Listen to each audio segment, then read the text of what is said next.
गणपति चरण लहा मैं बंदाओ माता गणपति चरण लहा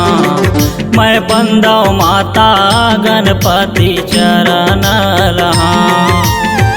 गणपति चरण लहा मैं बंदाओ माता गणपति चरण लहा मैं बंदाओ माता गणपति चरण लहा गणपति चरण लहा गणपति चरण लहा मैं बंदाओ माता गणपति चरण लहा मैं बंदाओ माता गणपति चरण लहा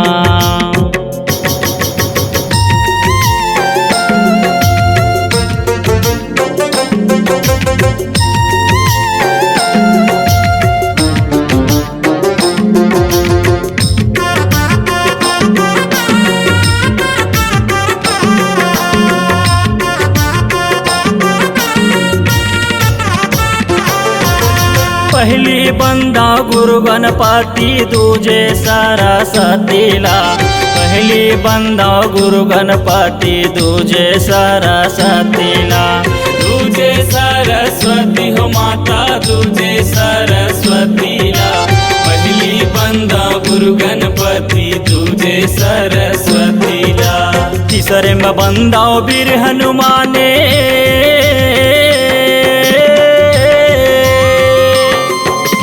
तीसरे में बंदा वीर हनुमाने बल बुद्धि विद्या तुम देहव स्वामी बल बुद्धि विद्या तुम देहव स्वामी बल बुद्धि विद्या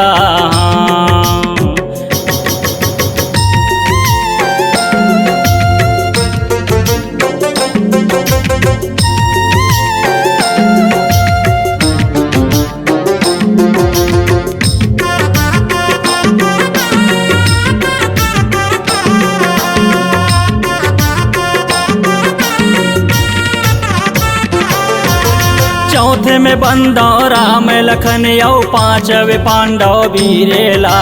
चौथे में बंदाओ राम लखन यौ पांचवे पांडव वीरेला पांचवे पांडव वीरेला माता पांचवे पांडव वीरेला चौथे में बंदा राम लखन पांचवे पांडव वीरेला छठे में बंदाओ देवी शारदा हो छठे में बंदाओ देवी शारदा मोर बर होई जा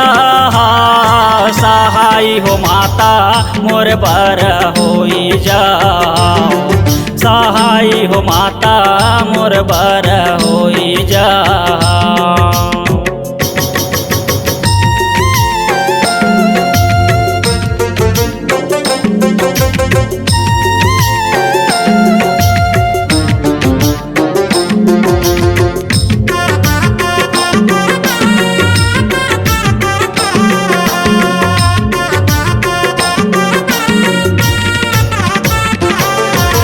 सातवें बांधाओ ब्रह्मा विष्णु आठवें शंकर भोलाला सातवें बंदाओ ब्रह्मा विष्णु आठवें शंकर भोलाला आठवें शंकर भोला हो माता आठवें शंकर भोलाला सातवें बंदाओ ब्रह्मा विष्णु आठवें शंकर भोलाला नवमी में बंदाओ ठाकुर देवता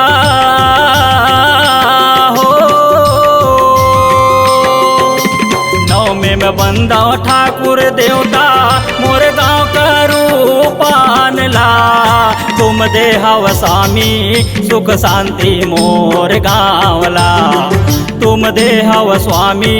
सुख शांति मोर गाँवला गणपति चरण लहा गणपति चरण लहा मैं बंदाओ माता गणपति चरण लहा मैं बंदाओ माता गणपति चरण लहा मैं बंदाओ माता गणपति चरण लहा मैं बंदाओ पार्वती